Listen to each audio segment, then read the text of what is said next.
My sister-in-law Stephanie blocked me from attending the exclusive family winery tour at Montrose Vineyards, the same property I had secretly acquired through my investment portfolio 6 months earlier. She laughed when I asked if there was space for one more guest, saying, "This is for real family members only, not charity cases." I simply smiled and said, "Enjoy discovering the new ownership structure." The next morning brought 17 frantic voicemails and a text that read, "We need to talk immediately." But I was too busy reviewing the quarterly reports from my vineyard management team to respond.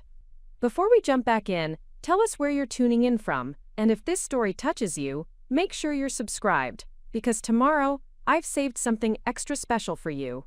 The irony of being dismissed as a charity case by someone standing on property I owned was not lost on me as I sat in my home office that evening, reviewing financial statements that would have shocked Stephanie into speechlessness. The woman who had just excluded me from a family gathering was completely unaware that every bottle of wine they would taste during their exclusive tour generated revenue that flowed directly into investment accounts bearing my name. But understanding how I reached this position of hidden financial power requires going back 18 months to the moment when everything changed. When a chance conversation at a corporate networking event revealed an opportunity that would transform both my portfolio and my relationship with a family that had spent years treating me as an outsider despite my marriage to their beloved son. I had been attending the Pacific Northwest Investment Summit in downtown Portland, representing my firm's interests in sustainable agriculture opportunities. As senior portfolio manager for Harrison Capital Group, I specialized in identifying undervalued assets in traditional industries that smart capital could modernize and scale profitably. My track record spoke for itself. Over the previous 5 years, I had generated returns averaging 28% annually by recognizing value where others saw only declining sectors. The conversation that changed everything occurred during the summit's closing reception, when I found myself standing beside Elena Rodriguez, a respected vineyard broker who had spent 2 decades facilitating transactions in Oregon's wine country. We had been introduced earlier that day during a panel discussion about agricultural investment opportunities, and she had mentioned her expertise in distressed vineyard acquisitions. "Victoria," she said as we watched the sunset paint the Cascade Mountains in shades of gold through the hotel's floor-to-ceiling windows, "I have been thinking about our earlier conversation regarding premium vineyard opportunities. There is a property coming to market soon that might interest sophisticated investors who understand long-term value creation." Her tone suggested this was not casual conversation but a carefully considered business proposition. Elena Rodriguez did not waste time with small talk when substantial money was involved, and her reputation for identifying exceptional opportunities had made her one of the most sought-after advisors in the industry. "Tell me more," I replied, setting down my wine glass to give her my full attention. "Montrose Vineyards," she said quietly, naming a property I knew well from family gatherings over the years. 47 acres of prime Willamette Valley terroir, established vines dating back 30 years, state-of-the-art production facilities, and a brand reputation that commands premium pricing throughout the Pacific Northwest. The mention of Montrose Vineyards sent a chill through me that had nothing to do with the evening breeze drifting through the reception hall's open doors. This was not just any investment opportunity. This was the vineyard where my husband Michael's family held their annual gatherings, where Stephanie had spent countless hours positioning herself as the unofficial family matriarch, where I had been systematically excluded from important conversations about family traditions and future plans. "What makes you think Montrose might be available?" I asked, keeping my voice carefully neutral despite the personal implications of what Elena was suggesting. Her expression grew serious as she explained the financial pressures that were forcing the current owners to consider selling assets they had never intended to part with. The Montrose family has been struggling with estate tax obligations following the patriarch's death 2 years ago. Combined with several poor growing seasons and increased competition from larger wineries, they are facing liquidity challenges that threaten their ability to maintain operations. This information was entirely new to me. Michael had never mentioned financial difficulties affecting the vineyard where his family celebrated holidays and special occasions. Either he was unaware of the situation or had chosen not to share information that might affect my professional judgment as an investment manager. The family is hoping to find a buyer who will maintain the vineyard's character and continue employing the local staff who have worked the land for decades. Elena continued. They want this to feel like stewardship rather than acquisition, which is why they have not listed the property publicly. Her words revealed an opportunity that aligned perfectly with both my investment criteria and my personal understanding of what made Montrose Vineyards special. As someone who had attended family events there for nearly 8 years, I understood the property's unique appeal and the passionate commitment of the staff who had created its reputation for excellence. "What kind of investment are we discussing?" I asked, though I was already mentally calculating how such an acquisition might fit within my existing portfolio allocation strategies. Elena named a figure that represented a substantial but manageable investment for someone with my resources and borrowing capacity. More importantly, she outlined the revenue streams that would support strong returns while preserving the vineyard's operational character. Premium wine sales, private event hosting, and agritourism opportunities could generate cash flows that would service acquisition financing while building long-term asset value. There is one additional factor you should consider, Elena added with a slight smile that suggested she understood the personal dimensions of this opportunity. The current owners have expressed interest in maintaining family traditions and community connections. A buyer who understands and respects those values would have significant advantages in negotiations. Her comment confirmed that she was aware of my family connections to Montrose Vineyards, though she was too professional to explicitly acknowledge the personal motivations that might influence my investment decision. The opportunity to acquire property where I had been treated as an outsider while supporting the staff and traditions I genuinely valued created compelling alignment between financial strategy and personal satisfaction. That evening, I returned to my apartment in the Pearl District and spent hours analyzing the investment opportunity Elena had presented. The financial projections were attractive, but not exceptional by my usual standards. What made this opportunity unique was the combination of solid returns, personal familiarity with the asset, and the strategic satisfaction of owning property where my opinions had been consistently dismissed. I thought about the countless family gatherings where Stephanie had positioned herself as the expert on wine, entertaining guests with stories about terroir and vintage characteristics, while subtly excluding me from conversations, despite my professional background in evaluating agricultural investments. I remembered the planning meetings for family events where my suggestions were politely ignored while her preferences became family policy. The opportunity to acquire Montrose Vineyards represented more than investment diversification. It was a chance to transform the power dynamics that had characterized my relationship with Michael's family for years.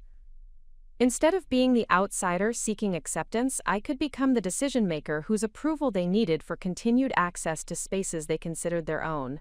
But the investment had to make financial sense independent of personal satisfaction. I spent the following week conducting detailed due diligence on Montrose Vineyards, analyzing production records, reviewing financial statements, and evaluating market conditions that would affect future profitability. The numbers supported Elena's optimistic projections, while revealing opportunities for operational improvements that could enhance returns significantly. The vineyard's location in the heart of Oregon's premier wine-growing region provided natural advantages that smart management could leverage more effectively. The existing facilities were well-maintained but underutilized, creating opportunities to expand premium wine production and develop additional revenue streams through enhanced hospitality offerings. More importantly, my analysis revealed that the current owners had been operating conservatively, prioritizing tradition over optimization in ways that limited financial performance. A more strategic approach to production, marketing, and customer experience could generate substantially higher returns, while preserving the quality and character that made Montrose Vineyards special. 2 weeks after Elena's initial approach, I submitted a comprehensive acquisition proposal that addressed both the financial needs of the sellers and their concerns about maintaining the vineyard's legacy. My offer was structured to provide immediate liquidity for estate obligations, while ensuring continued employment for existing staff and preservation of operational traditions that define the Montrose brand. The negotiations proceeded smoothly once the sellers understood that I viewed the acquisition as stewardship rather than exploitation. My professional background in agricultural investments provided credibility, while my personal familiarity with the property demonstrated genuine appreciation for what made Montrose Vineyards unique. 6 weeks later, I became the sole owner of 47 acres of prime Willamette Valley vineyard land, along with production facilities, inventory, and a brand reputation that commanded premium pricing throughout the region.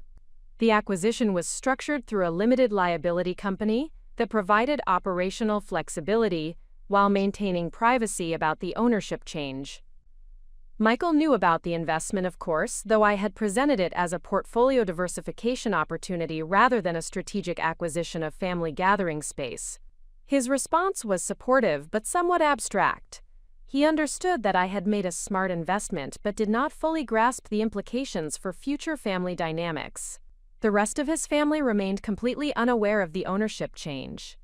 The vineyard continued operating under existing management with the same staff, providing the same high-quality service that had characterized Montrose for decades. Nothing visible changed except the quarterly financial reports that now flowed to my investment accounts rather than to the previous owners. I spent the following months learning the operational details of vineyard management while maintaining appropriate distance from day-to-day activities.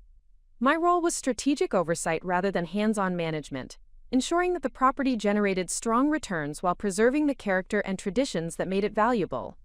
The first test of the new ownership structure came during harvest season, when Michael's family gathered for their traditional celebration of the year's wine production.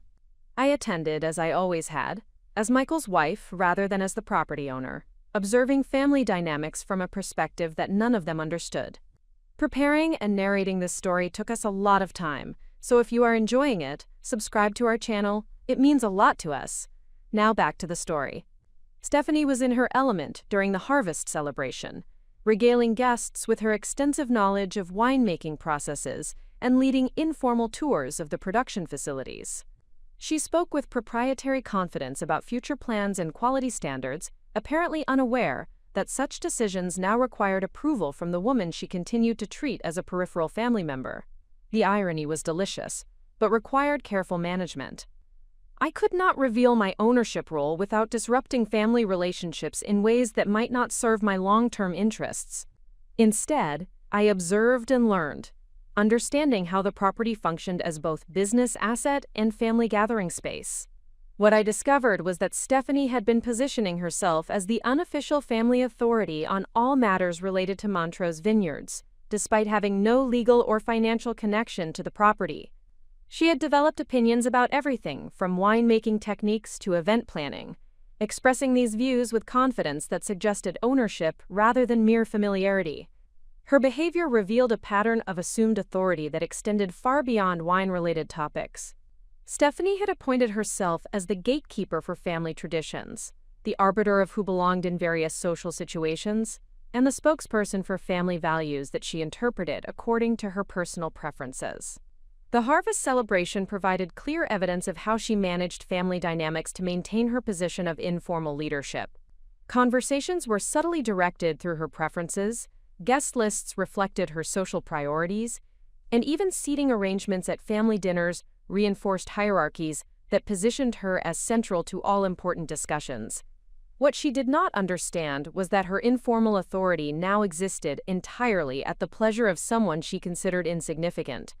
Every pronouncement about vineyard traditions, every decision about family events, every assumption about her permanent role in family gatherings was now subject to revision by the woman she had spent years dismissing as an outsider.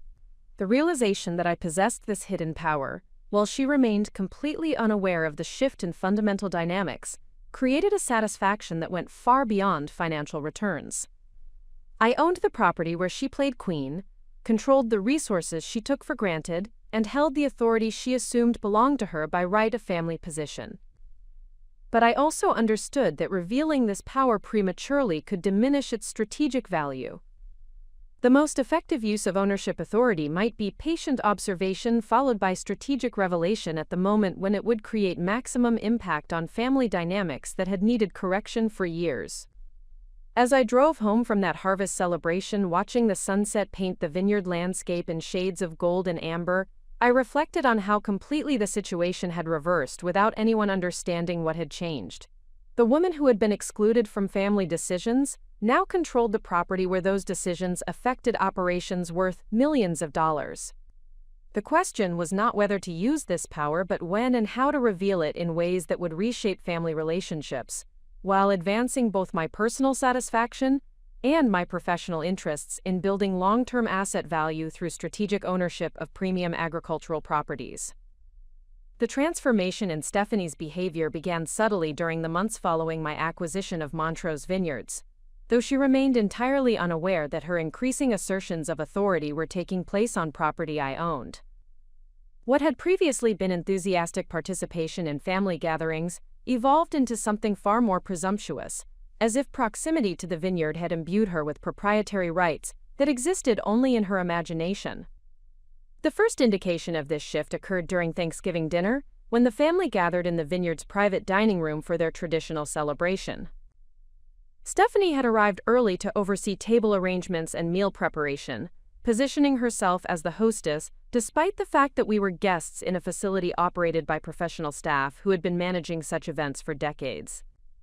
"Victoria, you can sit at the far end near the kitchen," she announced when I arrived with Michael, gesturing toward chairs that would position me away from the head table where she had seated herself beside the most prominent family members.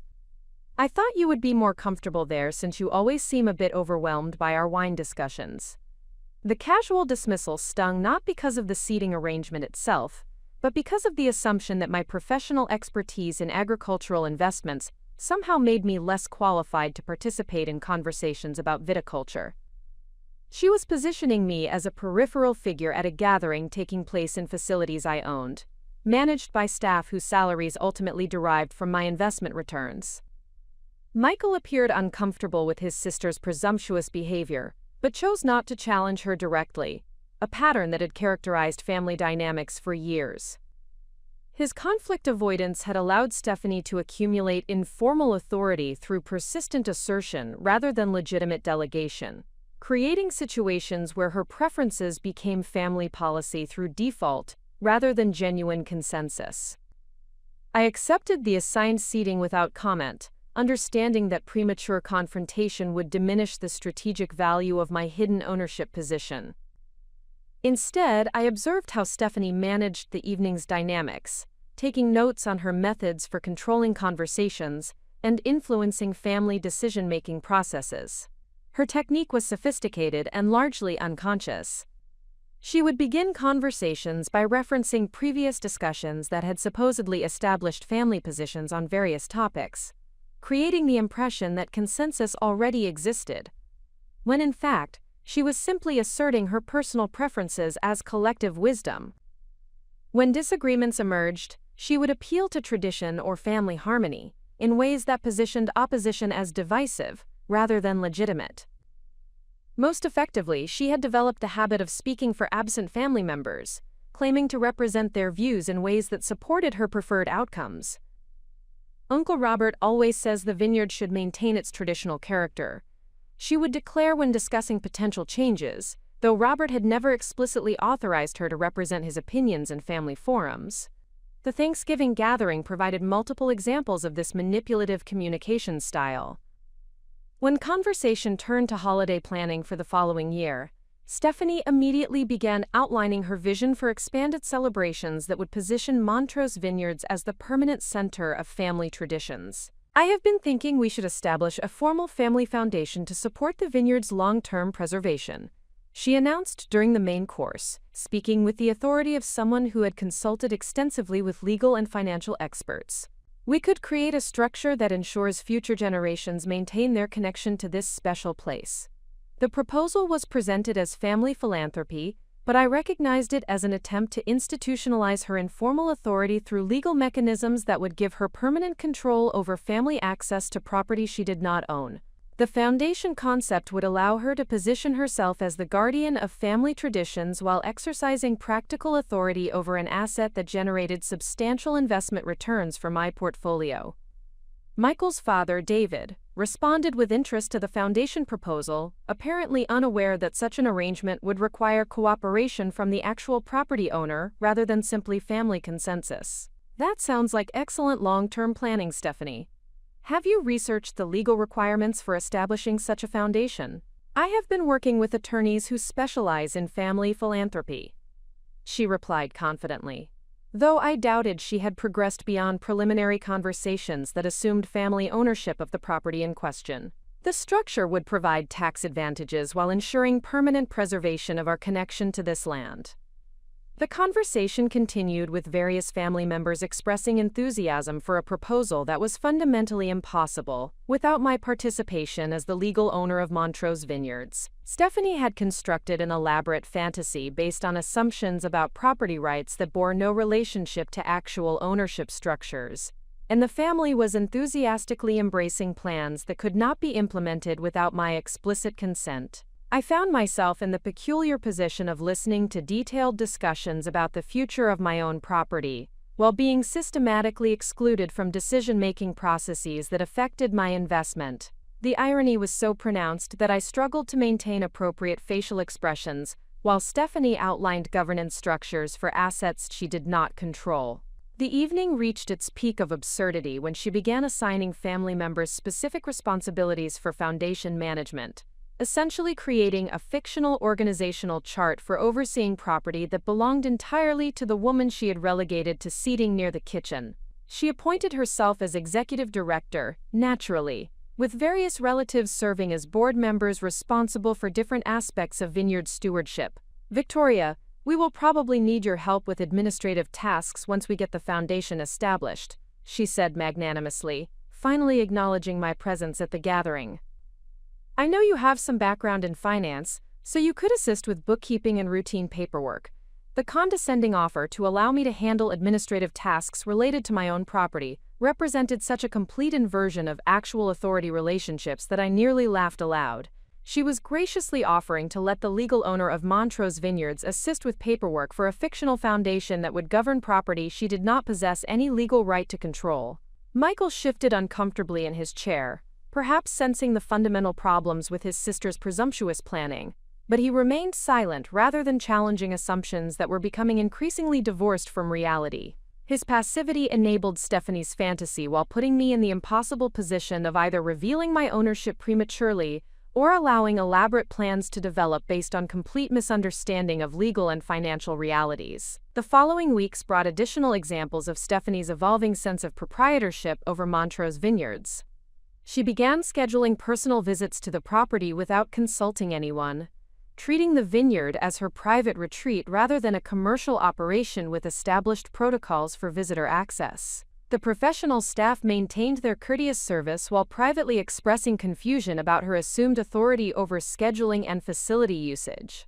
Maria Santos, the vineyard's operations manager, contacted me discreetly to discuss the situation without revealing my ownership role to other family members. "Mrs. Harrison, there seems to be some confusion about decision-making authority for facility reservations and event planning," she said during a carefully arranged private conversation. "Mrs. Stephanie has been making requests that affect staffing and resource allocation, but we have not received formal authorization for these changes through proper channels." Her diplomatic language could not disguise the fundamental problems Stephanie's behavior was creating for professional staff who understood proper protocols for commercial hospitality operations. She was treating employees as personal servants rather than professionals managing a sophisticated business operation, creating confusion about authority relationships that could affect service quality and operational efficiency. "Please continue following established protocols," I instructed Maria. "Any significant changes to operations or policy will be communicated through appropriate management channels with proper documentation and authorization." Maria's relief was evident as she confirmed that professional standards would be maintained despite family member behavior that seemed to assume different authority relationships. She had been professionally managing similar situations for years, understanding how to provide excellent service while protecting operational integrity from well-meaning but misguided family interference. But Stephanie's presumptuous behavior extended beyond facility usage into areas that directly affected my investment returns. During one of her unauthorized visits, she had discussions with the head winemaker about potential changes to production methods that would reduce output in favor of what she considered more traditional approaches. She was essentially recommending operational changes that would diminish the financial performance of assets she did not own. The winemaker, Carlos Mendoza, had 27 years of experience producing award-winning wines at Montrose Vineyards. His expertise had been crucial to maintaining the quality reputation that supported premium pricing and strong investment returns. Stephanie's suggestions revealed a fundamental misunderstanding of the relationship between traditional methods and commercial viability in competitive wine markets. She believes we should reduce production volume to focus exclusively on small-batch premium wines, Carlos explained during our quarterly operational review. While quality focus is admirable, the economic realities of vineyard operations require balanced production strategies that serve multiple market segments effectively. His analysis confirmed my own understanding of the business fundamentals that made Montrose Vineyards profitable as an investment property. Stephanie's romantic vision of artisanal wine production would reduce revenue streams while increasing per-unit costs, creating a business model that might satisfy aesthetic preferences but would not generate returns sufficient to justify continued ownership. The situation required careful management to preserve both family relationships and investment performance. I needed to protect operational decision-making from well-intentioned but economically destructive interference, while maintaining the family access that had been part of my original acquisition strategy. The solution involved establishing clearer protocols for family member interactions with vineyard staff, implemented through management channels rather than direct confrontation with Stephanie. New policies required that operational discussions with family members be documented and reviewed with ownership representatives before implementation, creating professional barriers to impulsive decision-making that could affect business performance. These protocols were presented as standard business practices rather than responses to specific family member behavior, allowing Stephanie to maintain dignity while protecting my investment interests from her increasingly presumptuous assertions of authority over property she did not own. However, the policy changes seemed to encourage rather than discourage her sense of proprietorship over Montrose Vineyards.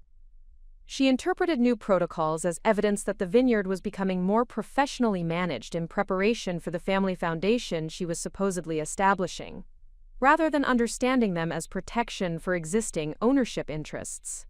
Her misinterpretation led to even more ambitious planning for events and initiatives that assumed family control over property rights and operational decisions.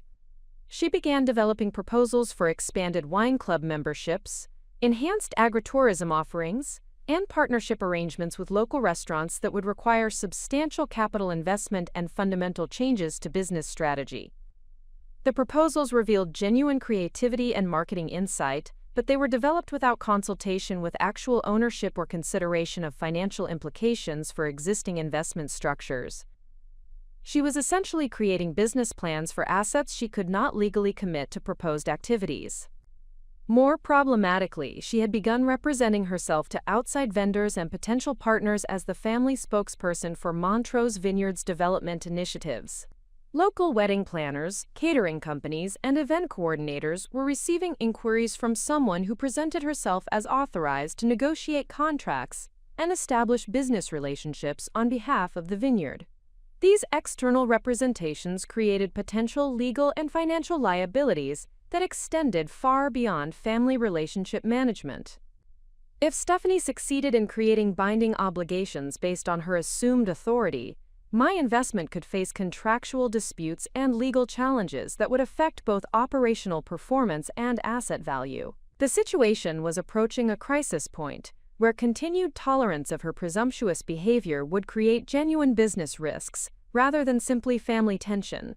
Professional management of my investment required establishing clear boundaries around who could represent Montrose Vineyards in external business relationships, regardless of family considerations that had previously influenced my approach to this ownership challenge.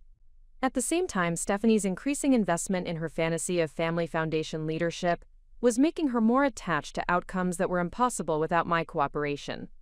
She had begun researching legal structures, consulting with attorneys, and developing detailed governance plans for an organization that could not exist without property owner participation she was not seeking, because she remained unaware of actual ownership realities. The approaching holiday season would bring additional family gatherings that would test the sustainability of current arrangements. Thanksgiving had demonstrated how Stephanie's sense of proprietorship was evolving into concrete planning for permanent institutional changes that assumed authority she did not possess over assets she did not own. Christmas planning was already generating requests for expanded family accommodations and enhanced event services that would require capital expenditures and operational changes affecting my investment returns. The romantic appeal of family celebrations was creating financial implications that needed professional evaluation rather than emotional decision-making. The fundamental question was whether to continue protecting family relationships through tolerance of increasingly problematic behavior, or to establish professional boundaries that would preserve investment value while potentially creating family conflict that could affect long-term dynamics in unpredictable ways. Either choice carried significant risks and opportunities that required careful consideration of both immediate tactical needs and long-term strategic objectives for managing family relationships, while protecting substantial financial interests in premium agricultural property that had become the inadvertent center of family power dynamics none of them understood. The approaching Christmas celebration would likely force resolution of tensions that had been building for months, as Stephanie's assumptions about family authority over Montrose Vineyards collided with operational realities that required actual owner approval for proposed changes that could no longer be accommodated through diplomatic management and indirect policy adjustments. The Christmas season brought Stephanie's presumptuous behavior to a crescendo that would ultimately force the revelation I had been strategically postponing for nearly a year. Her planning for what she grandly termed, quote, the first annual Montrose family Christmas celebration had evolved into an elaborate production that assumed unlimited access to vineyard facilities and unlimited authority to commit resources she did not control. The scope of her vision became apparent during a family planning call in early December, when she outlined arrangements that would have impressed professional event coordinators with their ambition and detail. She had envisioned a 3-day celebration featuring wine tastings, gourmet dinners, guest accommodations, and entertainment that would transform Montrose Vineyards into a private resort for extended family members and their invited guests. I have been working with the most wonderful wedding planner in the Valley, Stephanie announced during the conference call that included 12 family members from 3 states. Jennifer Walsh has experience with luxury destination events, and she has developed the most amazing program for our Christmas celebration. We are talking about creating a signature family tradition that future generations will treasure forever. Her enthusiasm was infectious among family members who were unaware of the financial and logistical implications of her proposed celebration. They heard only the appealing prospect of an enhanced holiday gathering rather than understanding the complex operational requirements and substantial costs associated with transforming a working vineyard into a temporary luxury resort. Jennifer Walsh had indeed developed an impressive program based on Stephanie's assurances that family authority extended to unlimited use of vineyard facilities and resources. The proposed schedule included private wine tastings with the head winemaker, multi-course dinners prepared by imported chefs, live entertainment in the vineyard's event spaces, and overnight accommodations for 32 family members and guests. The financial implications were staggering. Stephanie's Christmas celebration would require approximately $60,000 in catering, entertainment, staffing, and facility costs, not including the opportunity costs of dedicating vineyard resources to private family use during peak holiday booking season, when corporate events and private parties generated substantial revenue. More problematically, she had begun making commitments to vendors and service providers based on her assumed authority to authorize expenditures on behalf of Montrose Vineyards. Catering deposits, entertainment contracts, and accommodation arrangements were being finalized without any consultation with actual ownership or consideration of financial authorization procedures. The situation created immediate business risks that extended far beyond family relationship management. If Stephanie succeeded in creating binding financial obligations through unauthorized representations of authority, my investment would face contractual disputes and payment demands that could affect both operational cash flow and legal standing with vendor relationships. Professional management of the crisis required immediate intervention to protect business interests, while attempting to preserve family relationships that had been complicated by months of enabling Stephanie's fantasy of proprietorship over assets she did not own. The approaching Christmas celebration had become a deadline for resolving tensions that could no longer be managed through diplomatic accommodation. Maria Santos contacted me with urgent concerns about vendor inquiries and contract authorization requests that exceeded her authority to approve without direct ownership consultation. Mrs. Harrison, We have received contracts totaling over $70,000 for Christmas event services that Mrs. Stephanie has apparently authorized on behalf of the vineyard, she explained during an emergency phone conversation. The vendors are requesting signed agreements and deposit payments that require ownership approval before we can proceed.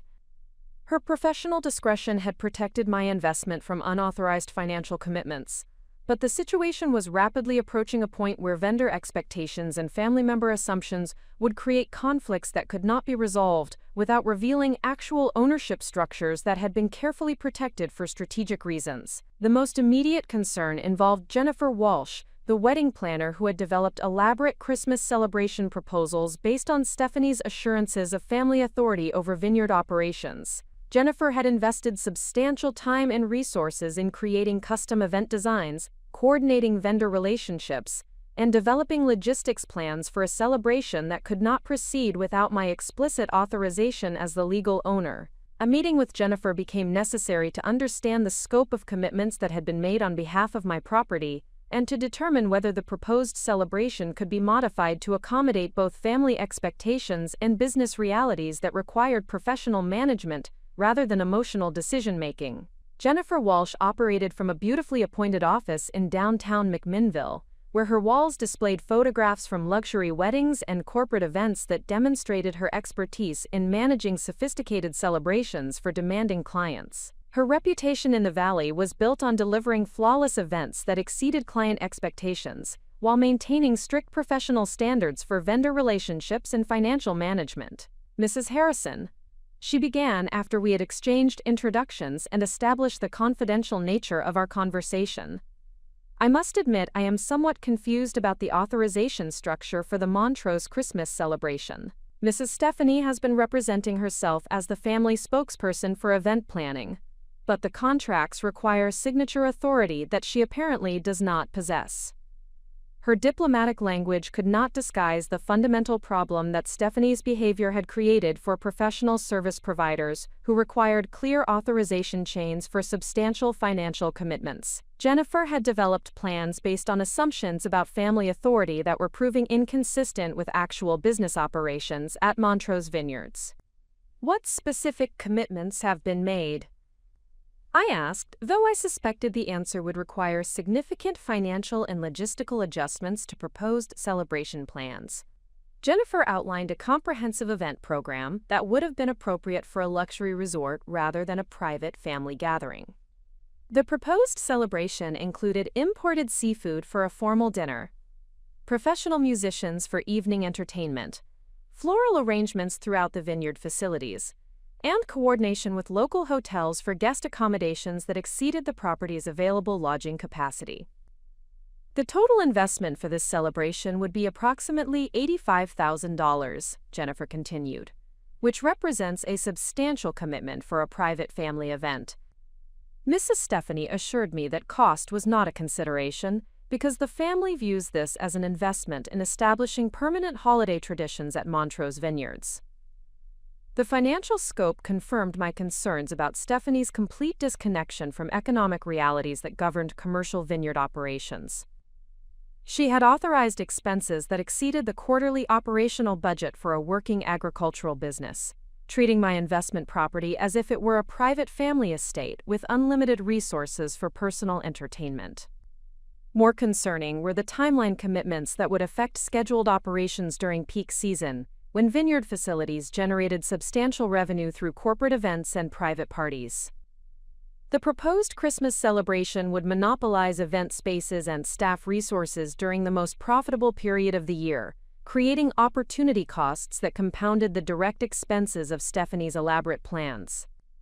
Jennifer, I need to be direct about the authorization situation, I said, recognizing that professional resolution required honest communication rather than continued diplomatic evasion.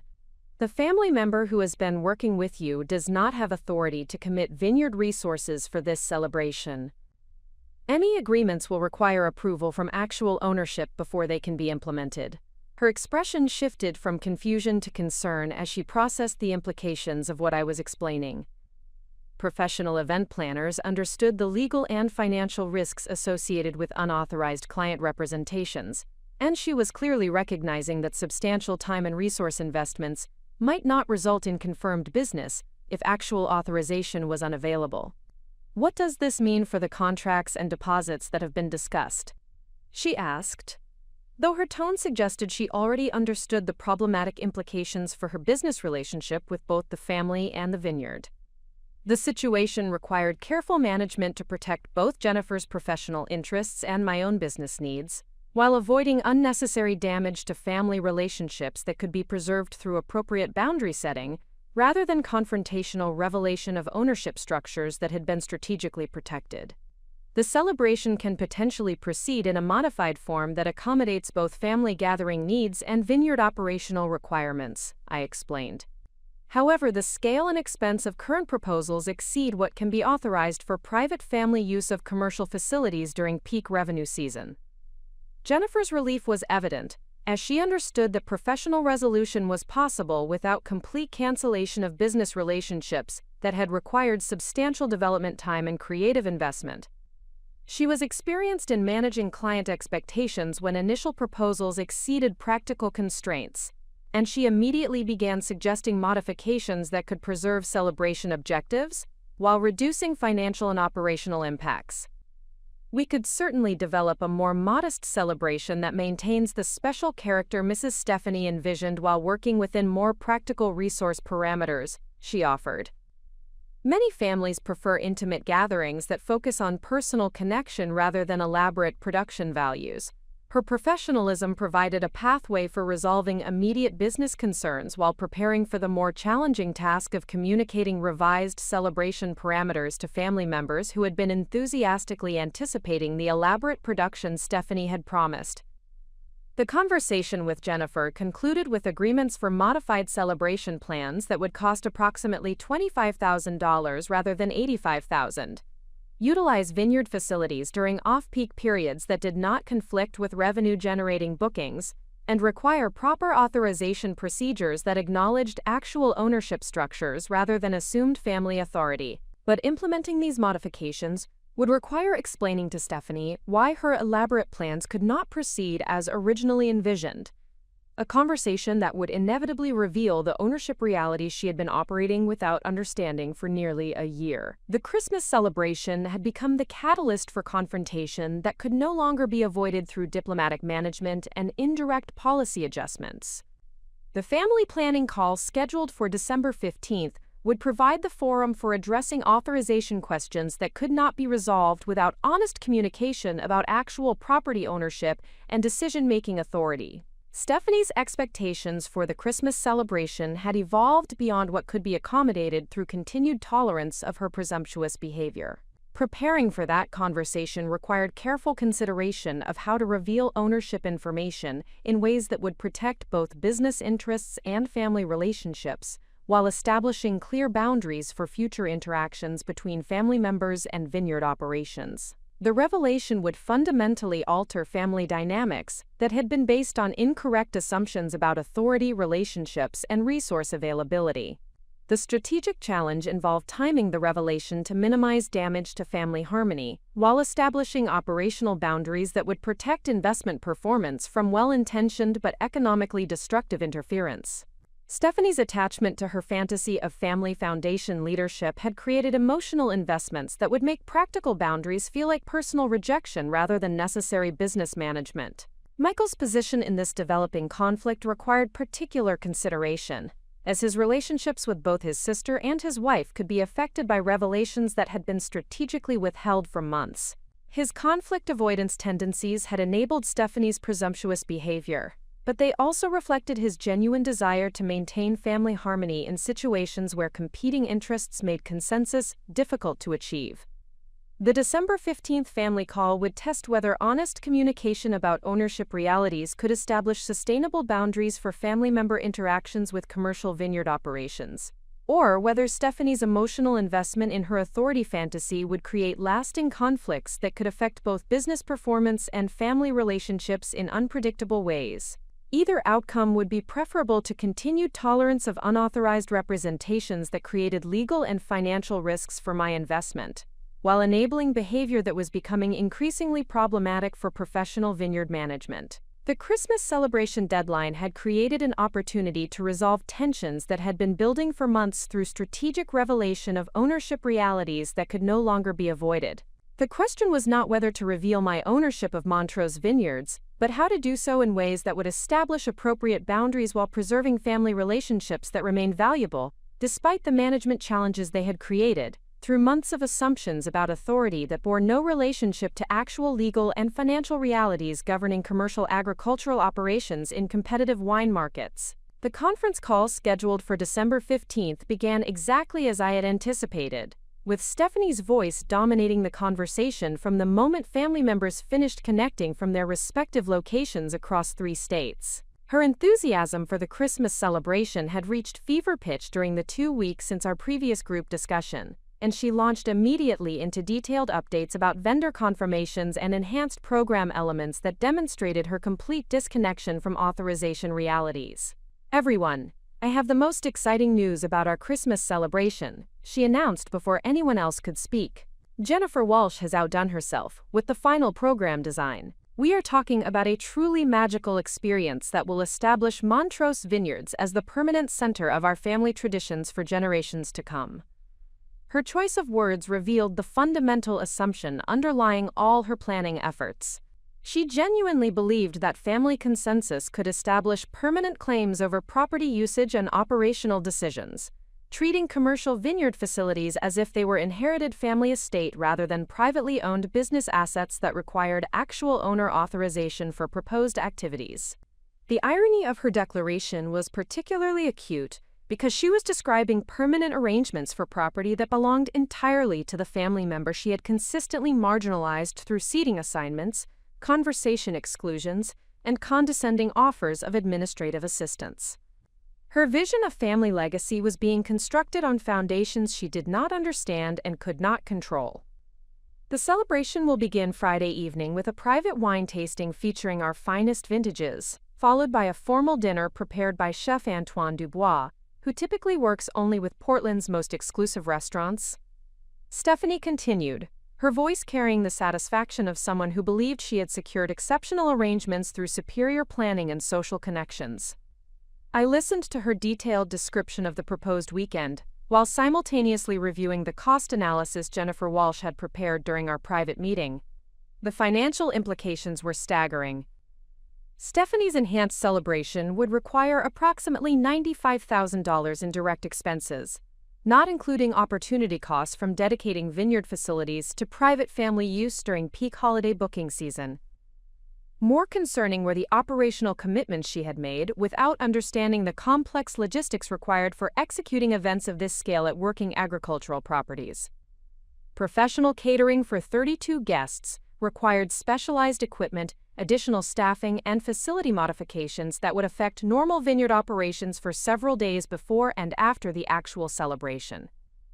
Chef Dubois will be arriving Thursday to begin preparation, Stephanie explained, apparently unaware that professional kitchen takeovers required coordination with existing staff schedules and operational protocols that governed commercial facility usage. He needs exclusive access to the vineyard kitchen facilities from Thursday evening through Sunday morning to ensure proper preparation and presentation standards. Her casual announcement of kitchen monopolization revealed the depth of her misunderstanding about vineyard operations during peak season. The kitchen facilities she was committing to exclusive chef usage were scheduled for corporate events and private parties that generated substantial revenue throughout the holiday period. Displacing confirmed bookings to accommodate family celebrations would create legal and financial liabilities that extended far beyond the immediate costs of enhanced catering arrangements. Michael's father, David, responded with enthusiasm that confirmed the family's general lack of awareness regarding business implications of Stephanie's increasingly elaborate planning. "This sounds absolutely wonderful, Stephanie. You have outdone yourself with these arrangements. The entire family will be talking about this celebration for years to come." His praise encouraged Stephanie to provide even more detailed descriptions of arrangements that demonstrated her growing sense of proprietorship over vineyard resources and decision-making authority. She had begun referring to, quote, "our winemaker and our facilities," as if family relationship had conferred ownership rights that justified unlimited access to commercial assets. I have also arranged for professional photography throughout the weekend, she continued, her excitement building as she described additional enhancements to the originally modest family gathering. Marcus Chen will be documenting everything to create a commemorative album that captures the beginning of our new family tradition at Montrose Vineyards. The professional photography represented another unauthorized commitment that would affect vineyard operations beyond the immediate celebration period. Commercial photography at working agricultural properties required permits, insurance coordination, and operational adjustments that needed owner approval before agreements could be finalized with external service providers. Victoria Sterling, Michael's aunt, who had expressed earlier reservations about increasingly elaborate celebration plans, finally voiced concerns that other family members had been reluctant to articulate directly.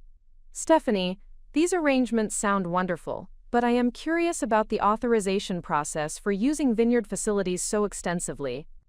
Have you confirmed that the family has authority to commit these resources? Quote.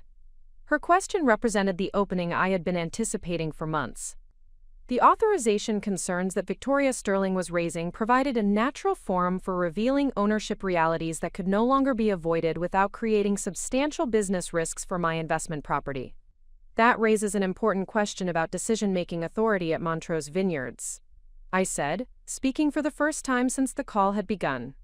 There seems to be some confusion about who has authorization to commit vineyard resources for private events of this scale. The silence that followed my comment was profound. Family members who had been enthusiastically discussing celebration details suddenly recognized that fundamental questions about authority and authorization had not been addressed during months of increasingly elaborate planning discussions. Stephanie's response revealed her assumption that family member challenges to her authority were inappropriate rather than necessary for responsible resource management. Victoria, I think we all understand that this celebration represents our family's commitment to preserving our connection to Montrose Vineyards. The details about authorization are administrative matters that can be resolved through proper channels. Her dismissive tone demonstrated the depth of her investment in maintaining authority relationships that existed only in her imagination. She was treating legitimate questions about property rights and business authorization as administrative obstacles, rather than fundamental legal requirements that governed commercial vineyard operations. Actually, the authorization questions are not administrative matters, I replied, recognizing that diplomatic language was no longer sufficient for addressing business realities that required immediate resolution. They represent fundamental legal requirements that must be satisfied before vineyard resources can be committed for private events of any scale. Michael shifted uncomfortably in his chair, perhaps sensing that his wife's comments were moving beyond general concerns toward specific challenges to his sister's assumed authority. His conflict avoidance tendencies were being tested by developing tensions that could not be resolved through continued diplomatic accommodation of competing interests. What specific authorization concerns are you referring to? Asked Margaret Foster, Michael's cousin who worked in corporate law and understood the importance of proper authority chains for business decision-making. Are there legal or financial constraints that affect family usage of vineyard facilities? Her question provided the perfect opportunity to reveal ownership information in a professional context that emphasized business requirements rather than personal conflicts between family members.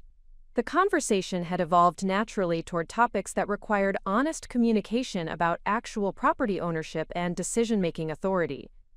The authorization concerns relate to the fact that Montrose Vineyards is privately owned commercial property that requires actual owner approval for all facility usage and resource commitments, I explained, maintaining a professional tone despite the personal satisfaction of finally revealing information that had been strategically protected for nearly a year. The confusion that followed my statement was immediate and pronounced. Family members who had assumed collective family ownership or control over vineyard property were suddenly confronting realities that contradicted fundamental assumptions underlying their celebration planning and future relationship expectations. What do you mean, privately owned? Asked David, his voice carrying genuine bewilderment. The Montrose family has operated this vineyard for decades. We understood that family access was established through historical relationships and ongoing connections. His question revealed the depth of misunderstanding that had characterized family assumptions about their relationship to vineyard property. They had conflated historical access privileges with ownership rights, creating expectations for permanent facility usage that bore no relationship to actual legal and financial structures governing commercial agricultural operations. The Montrose family sold the vineyard 18 months ago to address estate tax obligations and liquidity challenges. I continued, recognizing that complete revelation was now necessary for resolving authorization questions that could not be addressed through continued diplomatic evasion. The property is currently owned through Harrison Investment Group, which acquired the vineyard as part of a diversified agricultural portfolio. The silence that followed this revelation was even more profound than the earlier pause. Family members were processing information that fundamentally altered their understanding of their relationship to property they had considered permanently accessible through family connections and historical traditions. Stephanie's response demonstrated her inability to accept information that contradicted her elaborate planning and assumed authority over vineyard operations. "That cannot be accurate," she said, her voice carrying denial rather than genuine inquiry about ownership realities. "We have been planning family events and discussing long-term traditions based on our ongoing connection to Montrose Vineyards." Her denial revealed the emotional investment she had made in maintaining fantasy relationships that justified her sense of proprietorship over property and authority over decision-making processes that affected substantial business assets. Accepting ownership realities would require abandoning months of planning and assumed authority that had become central to her identity within family dynamics. "The ownership information is entirely accurate and can be verified through public records," I replied, maintaining professional composure despite the personal satisfaction of finally establishing appropriate boundaries for family member interactions with my investment property. Harrison Investment Group holds clear title to all vineyard assets, including land, facilities, equipment, and operational contracts. Michael finally spoke for the first time since the ownership revelation had begun transforming family conversation dynamics. "Victoria, when did you learn about this ownership change? Why was this information not shared during our previous discussions about family celebrations and long-term traditions?" His questions revealed his own confusion about information that had been available through his personal relationship with me, but had not been explicitly connected to family planning discussions that had proceeded based on incorrect ownership assumptions. The separation between professional investment decisions and family relationship dynamics had created communication gaps that were now affecting both business operations and family harmony. "I have been aware of the ownership structure since the acquisition was completed," I answered, recognizing that complete honesty was now required for establishing sustainable relationships between family members and commercial vineyard operations. "Harrison Investment Group is my investment management company. I am the owner of Montrose Vineyards." The impact of this revelation was immediate and dramatic. Family members who had spent months planning celebrations and discussing traditions based on assumed family ownership were suddenly confronting the reality that all their discussions had been taking place at the discretion of the family member they had consistently marginalized through seating arrangements, conversation exclusions, and condescending offers of administrative assistance. Stephanie's response revealed the complete inversion of authority relationships that my ownership revelation had created. "That is impossible," she said, her voice carrying shock rather than acceptance of information that contradicted everything she had assumed about family dynamics and her own position within property usage decisions. "You cannot own Montrose Vineyards. You are not even really part of our family traditions and celebrations." Her statement demonstrated the fundamental irony that had been building for months. The family member she had excluded from meaningful participation in planning discussions actually possessed complete authority over all the resources and facilities she had been treating as her personal domain for coordinating elaborate celebrations and establishing permanent traditions. The revelation had transformed Stephanie from self-appointed family authority into someone whose continued access to vineyard facilities depended entirely on the goodwill of the woman she had spent months dismissing as peripheral to family dynamics and unworthy of meaningful inclusion in decision-making processes. The ownership documentation is readily available for review, I continued, maintaining professional demeanor despite the personal vindication of finally establishing actual authority relationships that had been inverted through months of assumed family control over commercial property assets.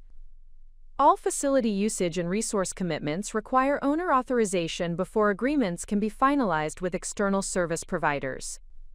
The conversation had reached a turning point where continued family access to Montrose Vineyards would depend on accepting ownership realities and establishing appropriate relationships between family members and commercial vineyard operations that required professional management rather than assumed authority, based on historical connections and wishful thinking about permanent access rights.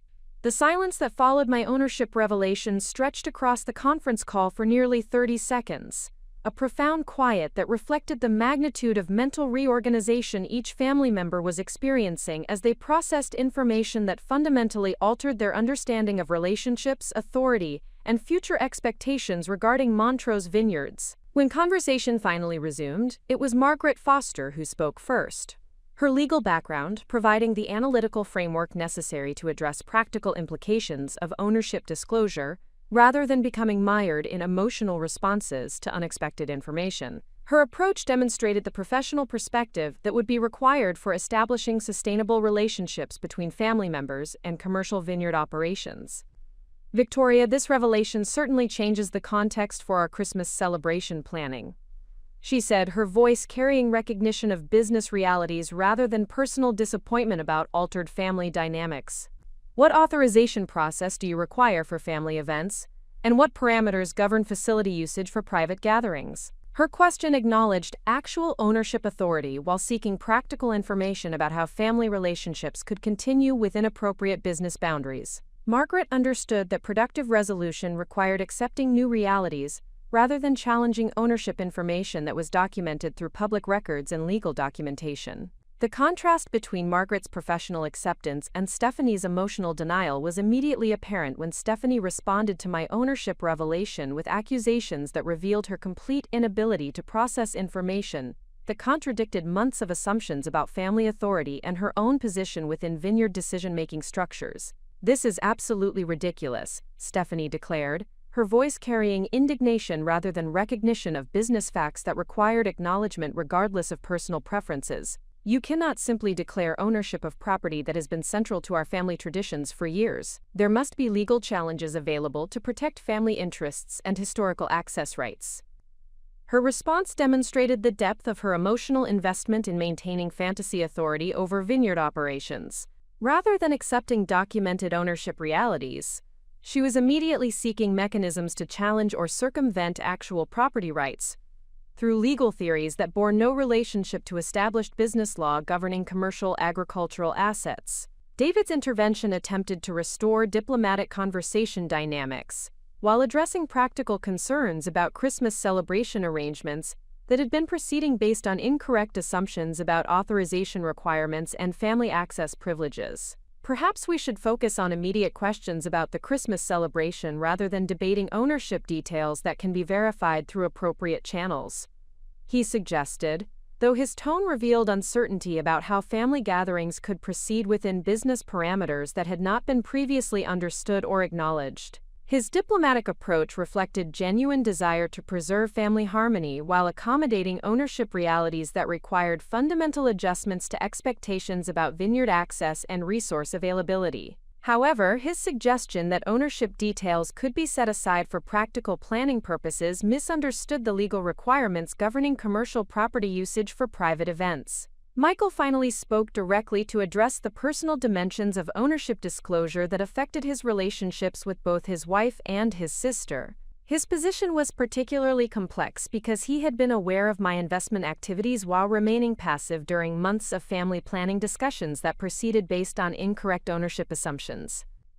"I think we need to have separate conversations about business requirements and family relationships," he said carefully, recognizing that his own communication choices had contributed to current confusion about authorization structures and decision-making authority. "Victoria's investment decisions were made for sound financial reasons that do not necessarily reflect personal feelings about family access to vineyard facilities."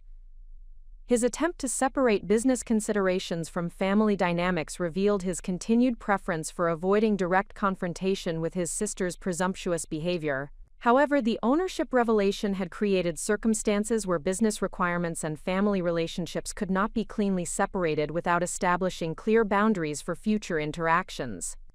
Victoria Sterling demonstrated understanding of both business realities and family relationship management by asking practical questions about sustainable arrangements, rather than challenging ownership authority or expressing emotional disappointment about altered access expectations. What would be reasonable parameters for family events that acknowledge your ownership responsibilities while preserving opportunities for continued family gatherings? She asked, her tone reflecting acceptance of new realities combined with genuine interest in maintaining positive relationships within appropriate business boundaries. Her question provided the foundation for productive discussion about how family celebrations could proceed within commercial vineyard operations that required professional management, rather than assumed authority, based on historical connections and wishful thinking about permanent access privileges. Family events can certainly continue at Montrose Vineyards, I responded, recognizing that generous access policies would serve both relationship preservation and business marketing objectives by maintaining positive community connections while demonstrating vineyard hospitality capabilities to potential commercial clients. However, all events require advance authorization through proper channels, coordination with existing bookings and operational schedules, and financial arrangements that reflect actual costs for facility usage, staffing, and resource commitments. Private family gatherings will be managed under the same professional standards that govern all vineyard events. My explanation established clear business boundaries while confirming continued family access opportunities within appropriate operational frameworks. The parameters I outlined reflected standard commercial practices for premium event venues, rather than exclusionary policies designed to punish family members for previous presumptuous behavior. Stephanie's response to these reasonable business requirements revealed her fundamental inability to accept any constraints on her assumed authority over vineyard operations. Rather than acknowledging ownership realities and working within established parameters, she immediately began challenging the legitimacy of professional management standards for commercial agricultural properties. These restrictions are completely unnecessary and punitive, she declared, apparently interpreting standard business practices as personal attacks rather than professional requirements that governed all vineyard operations, regardless of client relationships. Family gatherings should not be subject to commercial authorization processes and financial arrangements that treat relatives like paying customers. Her objection demonstrated complete misunderstanding of business principles that required consistent operational standards for protecting asset value and ensuring sustainable financial performance. Commercial vineyard facilities could not maintain professional reputation and operational efficiency, while making exceptions for family members who assumed unlimited access privileges without regard for costs or scheduling requirements. Margaret Foster immediately recognized the problematic implications of Stephanie's demands for exemptions from standard business practices. Her legal experience provided insight into operational requirements that governed commercial hospitality venues and agricultural businesses that served multiple client categories simultaneously. Stephanie, consistent operational standards are necessary for maintaining business viability and legal compliance, she explained, her professional perspective offering education rather than confrontation about commercial reality that could not be altered through emotional appeals or family relationship claims. Vineyard facilities that make exceptions for family members while maintaining different standards for paying clients create liability exposures and operational inefficiencies that affect overall business performance. Professional management requires treating all events according to established protocols regardless of personal relationships. Her analysis confirmed my approach to family event management while providing authoritative explanation about business requirements that existed independent of personal preferences or family relationship dynamics. Margaret's support was particularly valuable because her legal credentials and family member status gave her comments credibility that transcended potential accusations of self-interested policymaking. The conversation dynamics shifted significantly as family members began processing ownership realities and their implications for future relationships with vineyard facilities.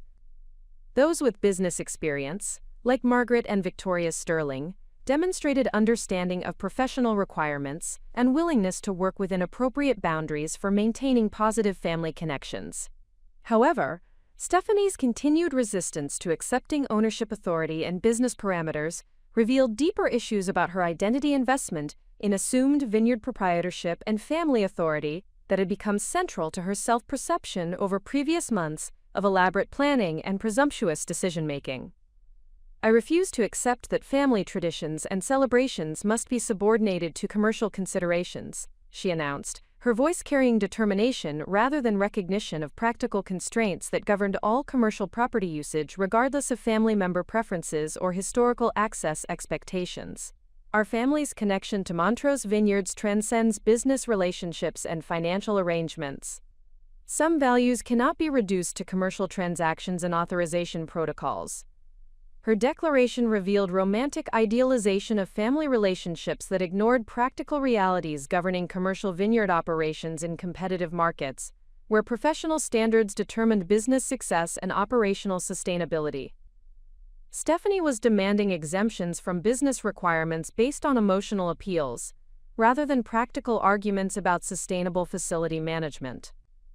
The fundamental problem with her position was that vineyard operations required consistent professional standards for maintaining asset value, operational efficiency, and legal compliance regardless of personal relationships or family connection claims.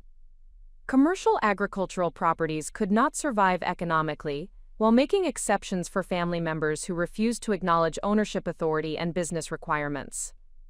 David attempted another diplomatic intervention designed to preserve family harmony while acknowledging ownership realities that required acceptance rather than continued challenge, through emotional appeals and romantic idealization of family privilege exemptions.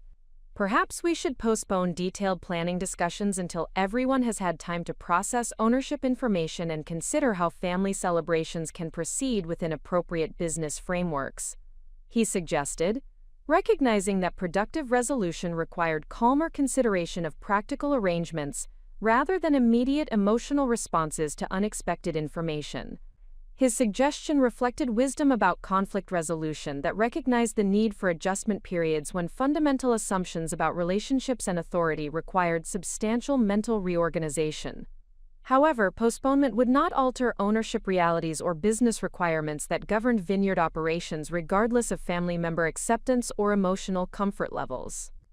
"The Christmas celebration timeline requires immediate resolution of authorization questions," I responded, acknowledging David's diplomatic intentions, while emphasizing practical constraints that could not be delayed through extended discussion periods or gradual acceptance processes. "Vendor contracts and facility reservations have specific deadlines that must be met regardless of family member comfort levels with ownership disclosure and business management requirements. Professional vineyard operations cannot be postponed while family members adjust to new information about actual authority structures." My statement established clear business priorities while maintaining respectful tone toward family members who were experiencing genuine surprise about ownership realities they had not anticipated during months of celebration planning and tradition establishment discussions. The conversation concluded with arrangements for individual discussions between family members and vineyard management regarding specific event requirements and authorization processes. This approach would allow more productive problem-solving without the group dynamics that had enabled Stephanie's resistance to accepting ownership authority and business parameters. Margaret and Victoria Sterling immediately expressed interest in understanding authorization procedures and working within established business frameworks for maintaining positive family relationships while respecting commercial operational requirements. Their professional attitudes demonstrated that family celebrations could continue successfully within appropriate boundaries. However, Stephanie's final comment revealed her continued determination to challenge ownership authority rather than accepting business realities that required acknowledgement regardless of personal preferences about family privilege and assumed access rights. "This situation is far from resolved," she declared before ending her connection to the conference call. "I will be investigating legal options for protecting family interests and challenging unauthorized property acquisitions that threaten established traditions and community connections." Quote, "Her threat confirmed that ownership disclosure had not resolved fundamental conflicts about authority relationships and business management requirements," Stephanie's emotional investment in vineyard proprietorship had created expectations that could not be satisfied through reasonable accommodation within commercial operational frameworks. The aftermath of ownership revelation had clarified family member positions regarding acceptance of business realities versus continued resistance to professional management standards that governed commercial vineyard operations. Productive relationships would require acknowledging actual authority structures, rather than maintaining fantasy family control over commercial agricultural properties. The legal challenge materialized exactly 10 days after the conference call revelation, delivered through certified mail in the form of a formal demand letter from Peterson Walsh & Associates, a Portland law firm specializing in property disputes and family litigation. The document represented Stephanie's escalation from emotional denial to aggressive legal action, demonstrating her commitment to challenging documented ownership, rather than accepting business realities that required acknowledgement regardless of personal preferences. The demand letter was professionally drafted, but built upon legal theories that reflected fundamental misunderstanding of property law and commercial acquisition procedures. Stephanie's attorney had crafted arguments based on her emotional narrative, rather than factual analysis of transaction documentation and ownership records that were readily available through public filing systems and title insurance companies. The central claim alleged that my acquisition of Montrose Vineyards constituted, quote, fraudulent concealment of material information that had, quote, damaged family interests and disrupted established traditions. The legal theory suggested that my failure to disclose investment activities to family members somehow invalidated legitimate commercial transactions that had been properly executed through established legal channels with appropriate professional oversight. More problematically, the demand letter requested immediate quote restoration of family access rights and quote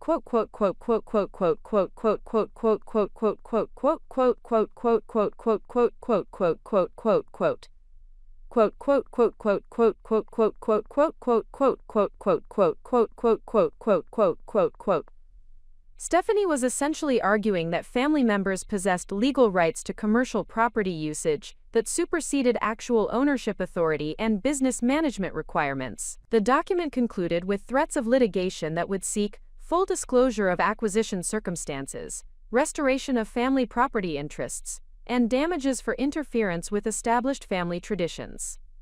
The aggressive tone reflected Stephanie's determination to challenge ownership through legal intimidation, rather than accepting documented property rights that had been legitimately acquired through standard commercial transactions. My initial response involved consultation with Rebecca Martinez, my corporate attorney who had overseen the original Montrose Vineyards acquisition and understood both the transaction documentation and the legal frameworks governing commercial agricultural property ownership. Her analysis of Stephanie's legal challenge was swift and definitive. This demand letter lacks merit under established property law, Rebecca explained during our emergency consultation meeting. The claims regarding fraudulent concealment are baseless because property owners have no legal obligation to disclose investment activities to family members or community stakeholders. Commercial acquisitions are governed by contract law and regulatory compliance, not family notification requirements. Her professional assessment confirmed my understanding that Stephanie's legal challenge represented emotional response rather than legitimate property dispute. The acquisition of Montrose Vineyards had been conducted through appropriate legal channels, with full documentation and regulatory compliance that would withstand any reasonable legal scrutiny. However, Rebecca continued, the litigation threat does require formal response to protect your interests and establish clear boundaries regarding property rights and business operations. Allowing unmeritorious claims to proceed without appropriate response can create complications for commercial operations and asset management activities. Her recommendation involved comprehensive documentation of acquisition procedures and ownership authority that would demonstrate the frivolous nature of Stephanie's legal challenge while establishing clear boundaries for future family member interactions with commercial vineyard operations.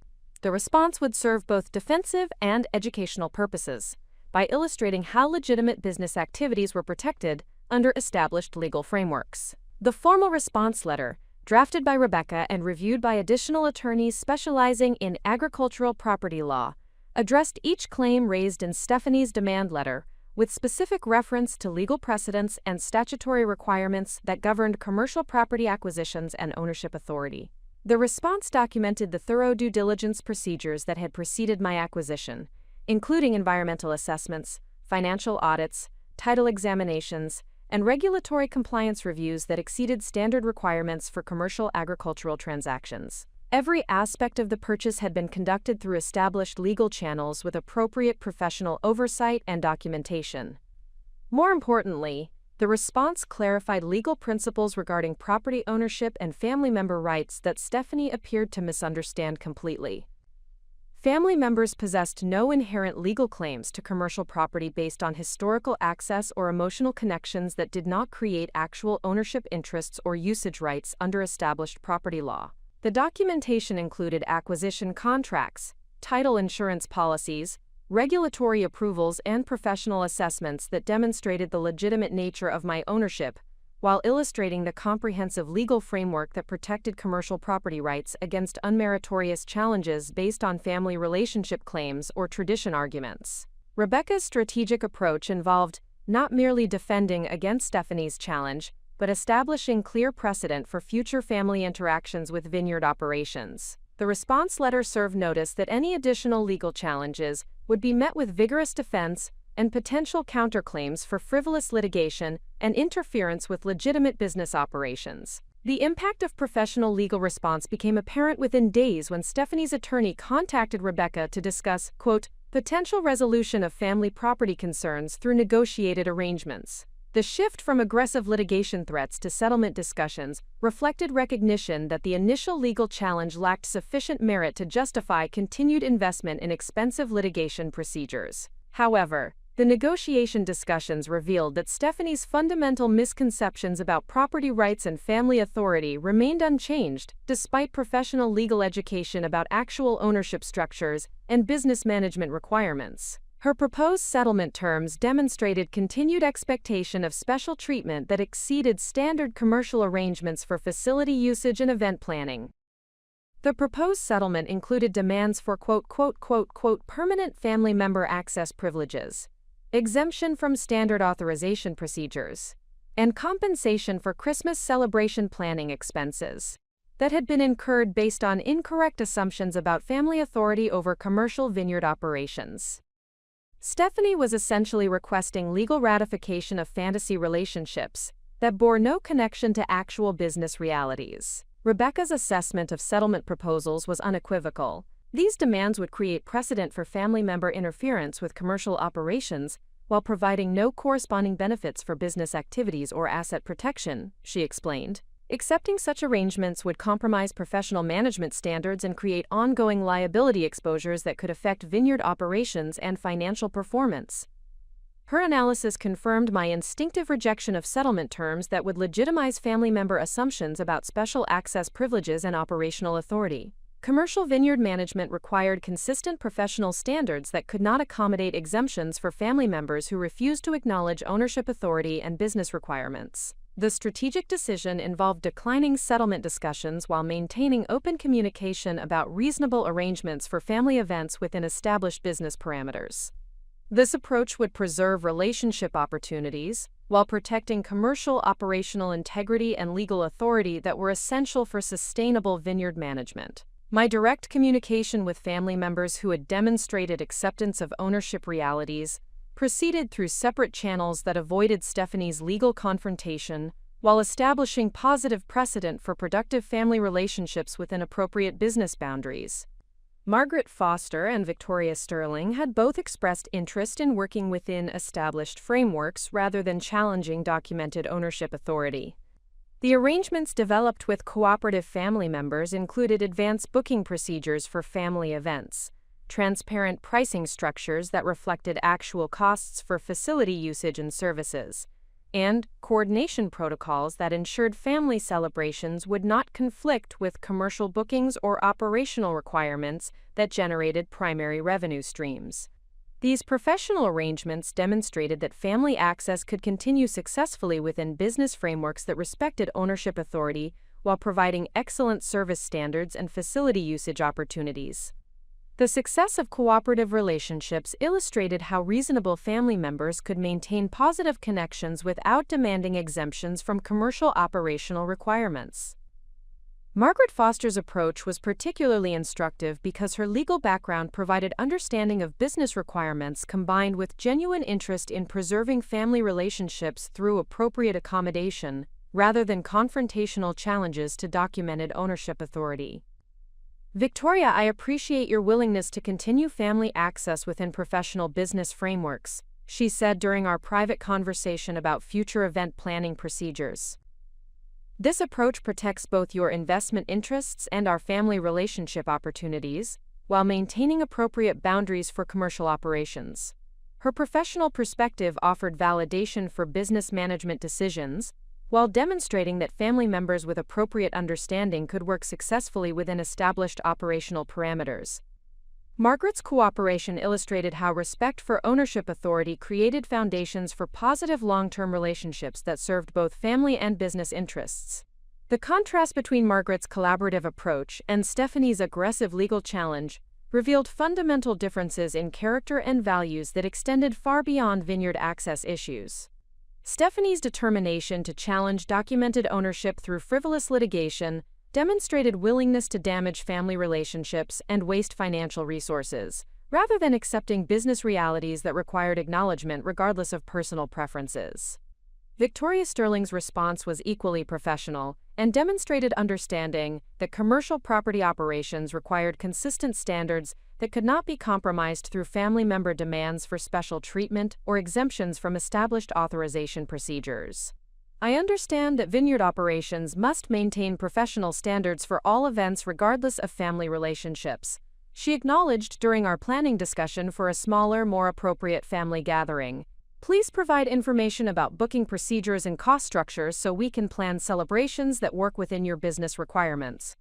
Her practical approach created opportunities for positive family interactions while respecting ownership authority and commercial operational needs. Victoria Sterling's cooperation demonstrated that family celebrations could proceed successfully when participants accepted appropriate boundaries and worked within established business frameworks, rather than demanding special privileges or challenging documented ownership rights.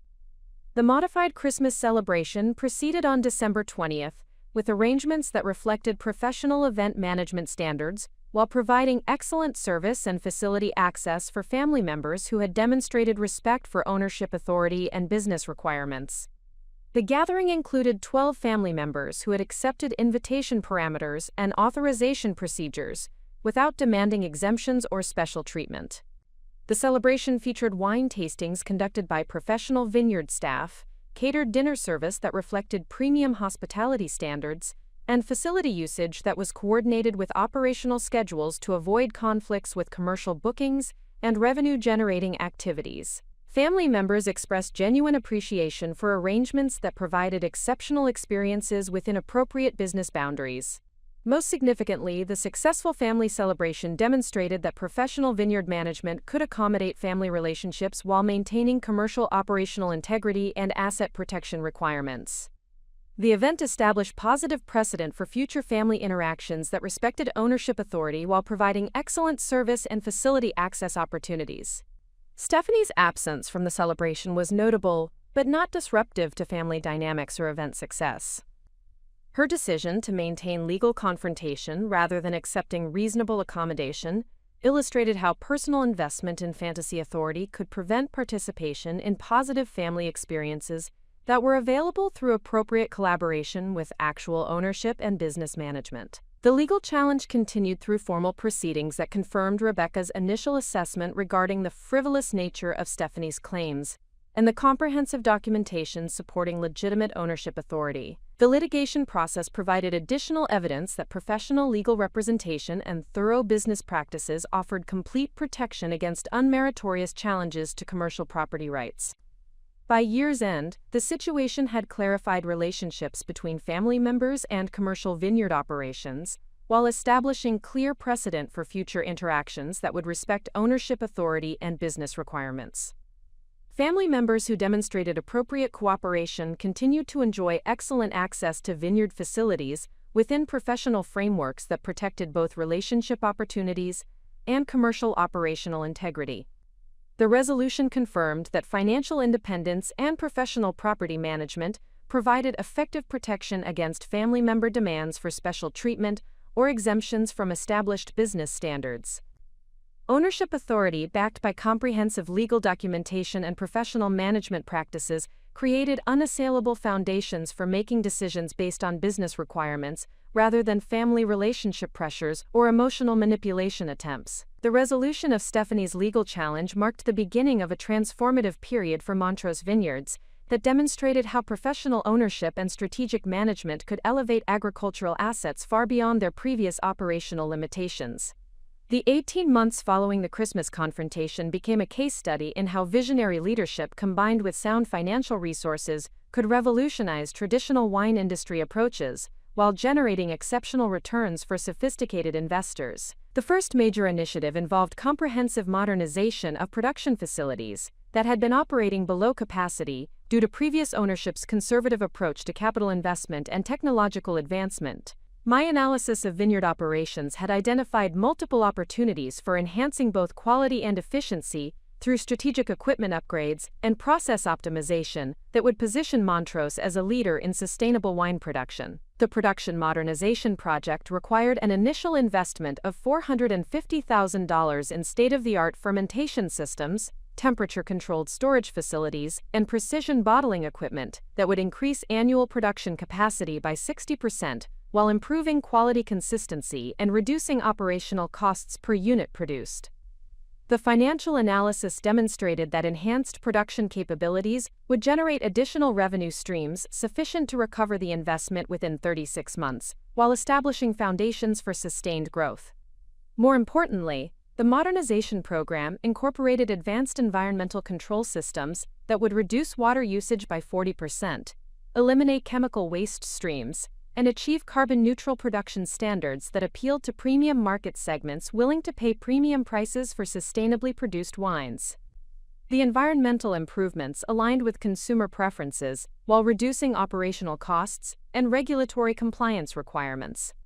Carlos Mendoza, the head winemaker whose expertise had been crucial to maintaining Montrose's quality reputation, expressed enthusiasm for modernization initiatives that would provide technological tools for achieving production standards that had previously required compromising between quality and efficiency considerations.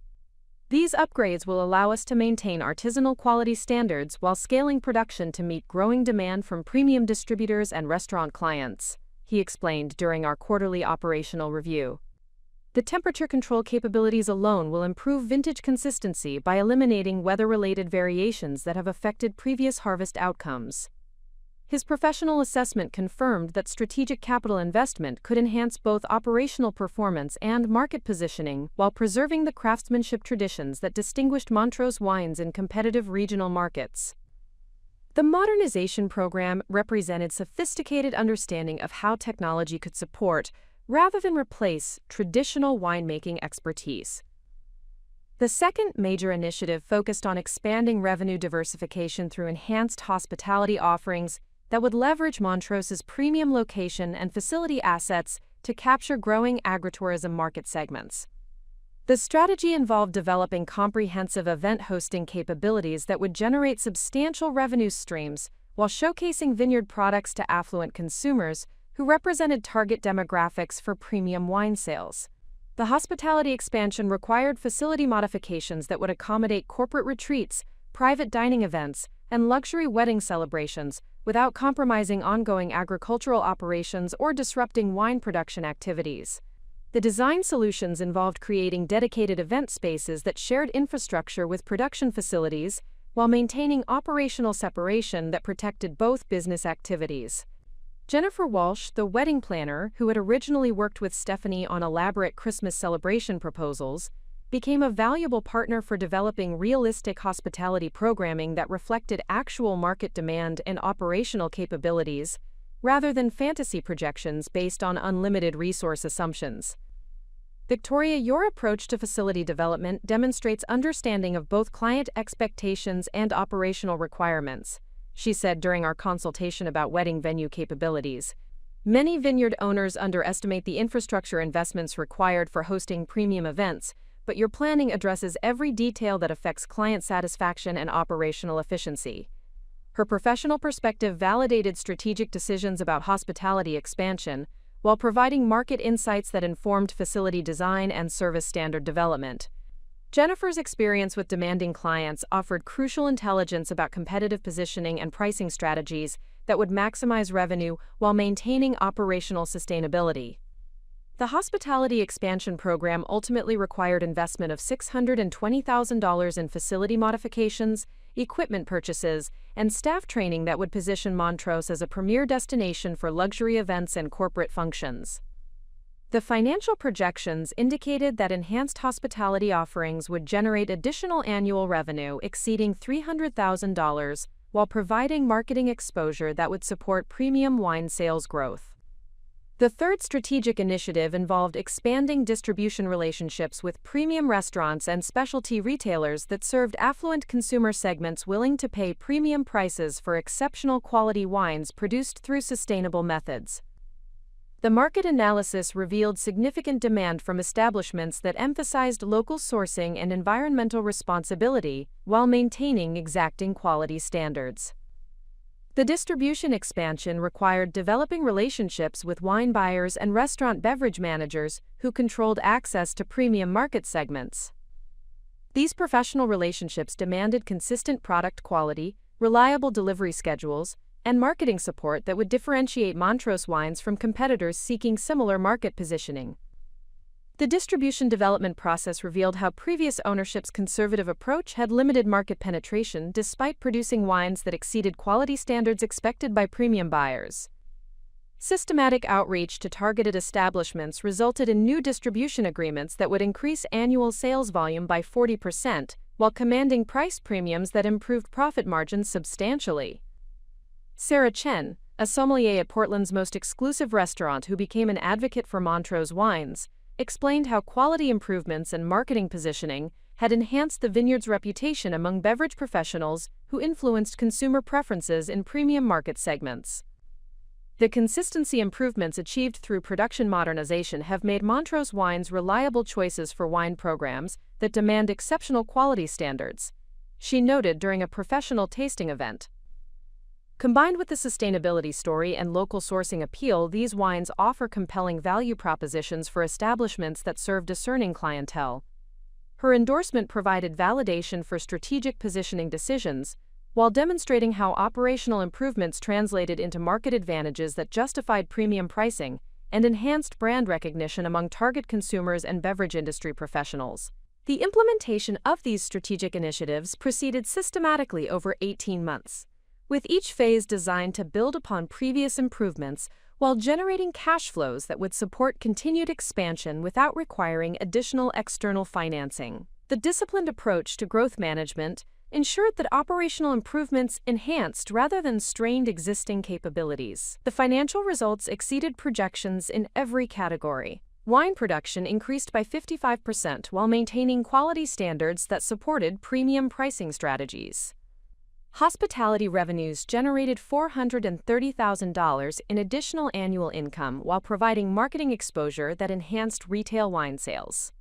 Distribution expansion increased wholesale revenue by 62%, while establishing relationships with establishments that served as showcases for Montrose quality and brand positioning.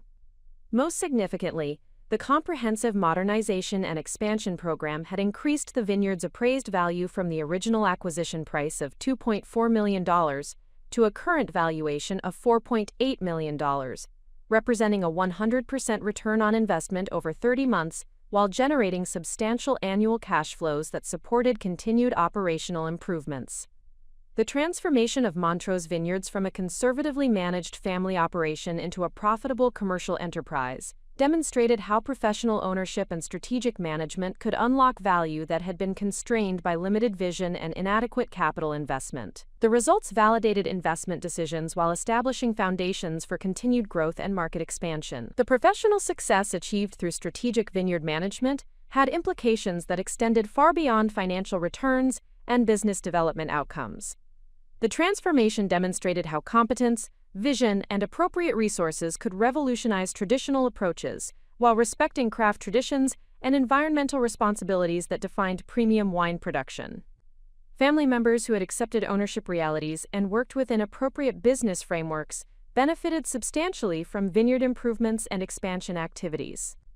Margaret Foster and Victoria Sterling continued enjoying enhanced facility access for family events, while witnessing firsthand how professional management had elevated every aspect of vineyard operations and guest experiences.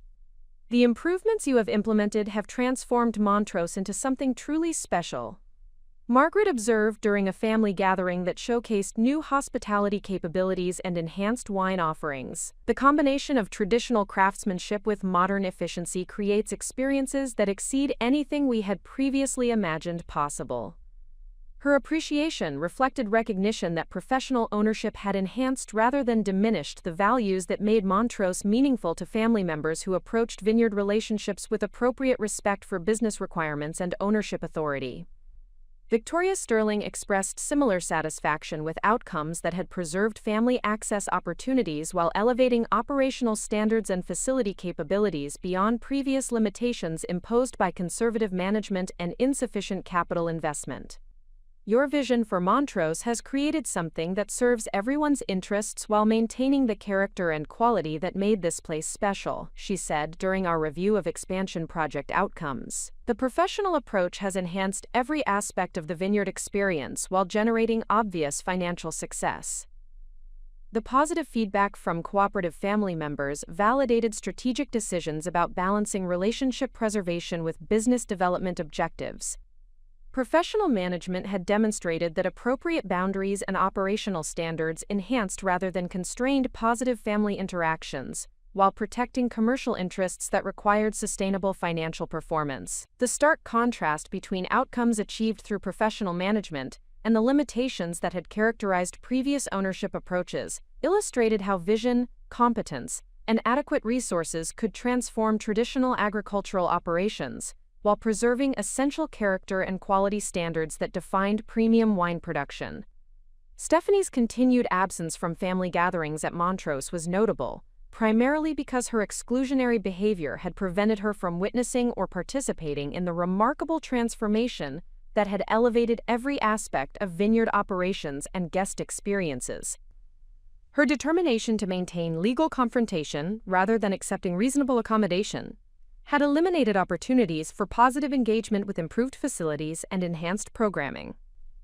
The legal proceedings initiated through her frivolous challenge had concluded with complete vindication of ownership authority and comprehensive documentation of legitimate acquisition procedures. The resolution had established clear precedent for property rights protection, while demonstrating the futility of challenging documented ownership through emotional appeals and unfounded legal theories. The professional and financial success achieved through strategic vineyard management provided powerful validation for decisions about boundary setting and authority establishment that had required significant personal resolve during periods of family conflict and legal challenge. The outcomes demonstrated how competence and preparation created unassailable foundations for making decisions based on business merit rather than family pressure or emotional manipulation. The transformation of Montrose Vineyards represented more than successful investment management and business development. The project demonstrated how individual competence and strategic vision could revolutionize traditional approaches while creating value for all stakeholders who approached relationships with appropriate respect for ownership authority and business requirements. The financial independence and professional credibility established through vineyard ownership and management success had fundamentally altered family dynamics, while providing compelling evidence that dismissed family members often possessed capabilities and resources that exceeded the recognition they received from relatives who made assumptions based on limited understanding rather than actual accomplishment and professional competence. The Montrose Vineyards transformation had become a tangible demonstration of how hidden strength, when properly leveraged through strategic action and professional execution, could revolutionize circumstances while providing satisfaction that extended far beyond financial returns to encompass personal vindication and family relationship restructuring that reflected actual rather than assumed authority and capability. The recognition began quietly in the spring of the second year following the vineyard transformation, when Oregon Wine Monthly featured Montrose Vineyards in their annual showcase of emerging industry leaders who were redefining traditional approaches to wine production and agricultural business management. The article highlighted the comprehensive modernization program and strategic positioning that had elevated the vineyard from regional producer to nationally recognized exemplar of sustainable premium wine operations. The magazine profile emphasized the integration of environmental responsibility with commercial success that had become the signature characteristic of Montrose under my ownership and management. The writer, James Richardson, possessed extensive knowledge of Oregon wine industry dynamics and understood the significance of achieving rapid operational transformation while maintaining quality standards and craft traditions that defined premium viticulture. Victoria Harrison has accomplished something remarkable at Montrose Vineyards by demonstrating that environmental sustainability and commercial profitability represent complementary rather than competing objectives, Richardson wrote in his comprehensive analysis of the vineyard's strategic positioning. Her approach to modernization has enhanced traditional winemaking expertise through technological advancement while establishing new standards for responsible agricultural business practices. The article included detailed analysis of production improvements, revenue diversification strategies, and environmental impact reductions that had been achieved through systematic capital investment and professional management practices. The coverage provided authoritative validation of strategic decisions, while introducing Montrose to national audiences of wine industry professionals and sophisticated consumers who valued both quality and environmental responsibility. The industry recognition generated immediate interest from other vineyard owners who sought consultation regarding modernization strategies and sustainable business practices that could enhance their own operations without compromising craft traditions or quality standards. The requests for advisory services revealed how successful transformation of Montrose had established my reputation as an authority on agricultural investment strategies and wine industry innovation. The consultation opportunities represented a natural extension of the expertise and experience that had been developed through comprehensive vineyard transformation. The advisory services required minimal additional resource commitment while generating substantial consulting revenue and expanding professional networks within agricultural investment and wine industry circles that could support future business development initiatives. Dr. Elena Rodriguez, the vineyard broker who had originally introduced the Montrose acquisition opportunity, contacted me regarding potential collaboration on additional premium property acquisitions, where strategic modernization could create exceptional value for sophisticated investors who understood long-term agricultural asset development potential. Victoria, your success at Montrose has attracted attention from property owners throughout the Pacific Northwest, who recognize that traditional approaches to vineyard management may not be optimal for achieving market potential. She explained during our consultation meeting about expanding investment activities. There are exceptional properties available where your strategic approach could create similar transformation outcomes while generating strong returns for diversified agricultural portfolios. Her assessment reflected growing recognition within agricultural investment circles that professional management and strategic capital deployment could revolutionize traditional wine industry operations, while preserving essential craft elements that supported premium market positioning and brand differentiation strategies. The opportunity to expand investment activities beyond Montrose represented both natural evolution of successful strategies and validation of professional competence that had been demonstrated through comprehensive vineyard transformation and exceptional financial performance outcomes. Additional acquisitions would leverage expertise and relationships while diversifying agricultural investment portfolios across multiple premium properties. The expansion strategy focused on identifying undervalued vineyard properties where conservative management had limited potential while maintaining quality assets and favorable market positioning that could support strategic modernization and revenue enhancement initiatives similar to those successfully implemented at Montrose Vineyards. The second acquisition involved Cascade Ridge Vineyards, a 43-acre property in the Yamhill Valley that possessed exceptional terroir characteristics and established vine plantings, but had been constrained by outdated production facilities and limited marketing reach. The acquisition price of $1.9 million reflected distressed circumstances that created opportunity for investors with appropriate expertise and capital resources.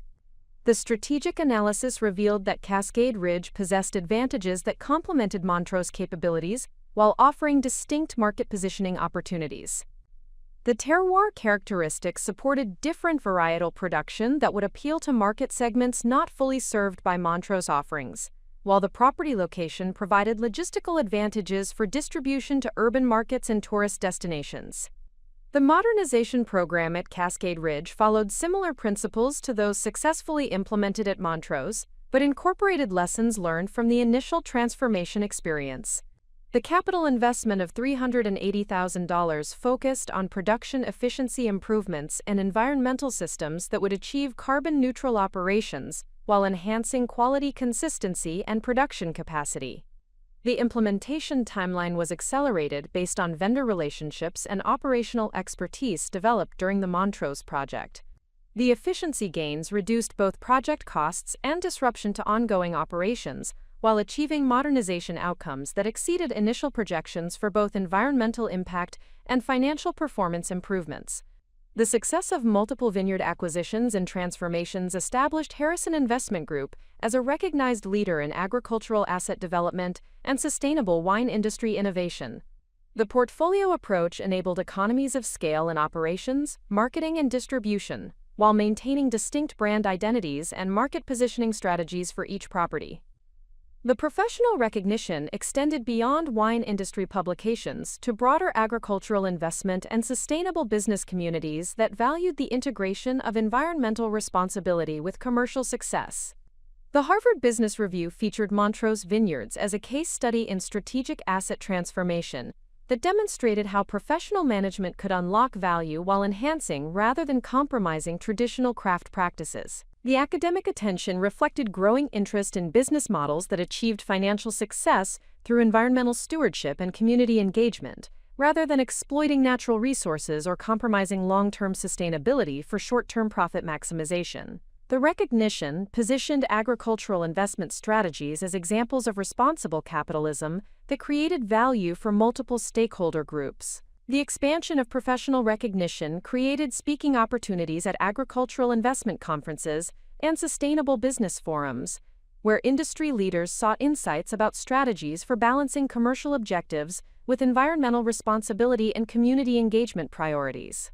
The presentations provided platforms for sharing expertise while establishing relationships with potential investors and collaboration partners.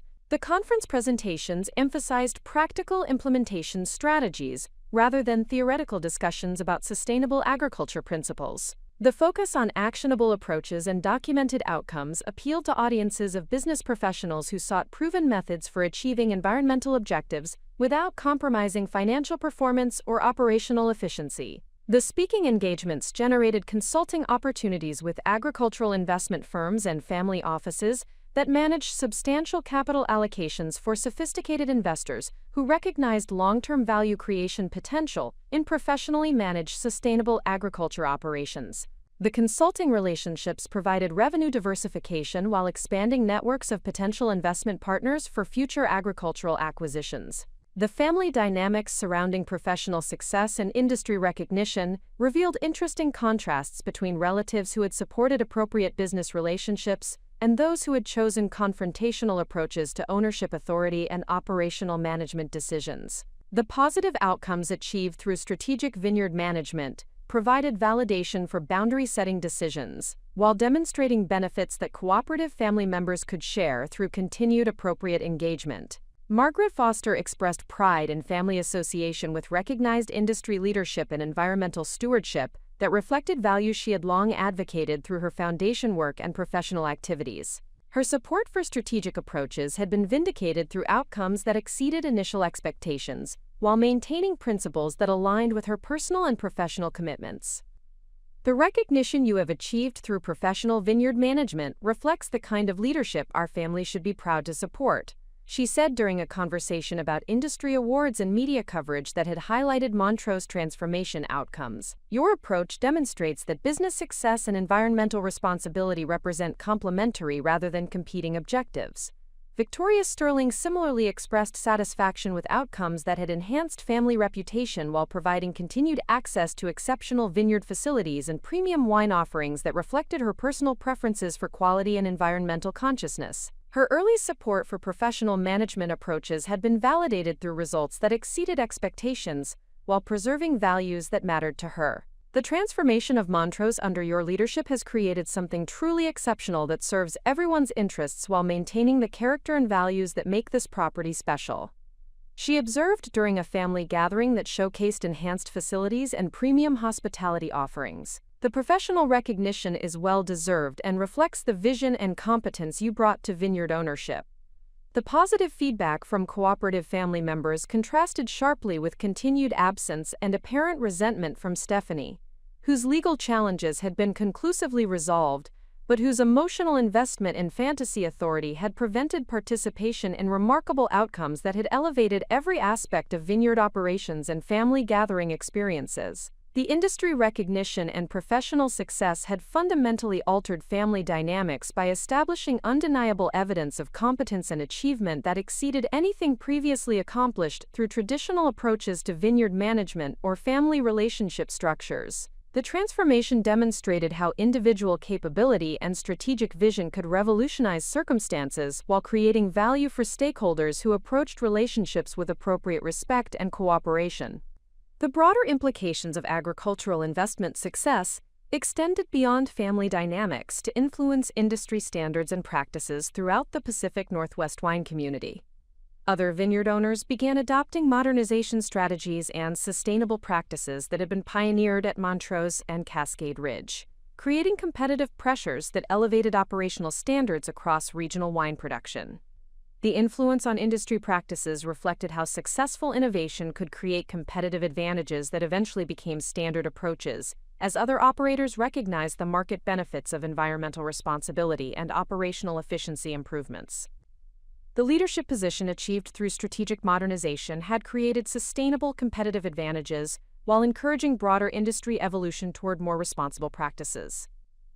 The recognition from environmental organizations added another dimension to professional validation by acknowledging agricultural operations that demonstrated practical solutions to sustainability challenges while maintaining commercial viability and operational excellence.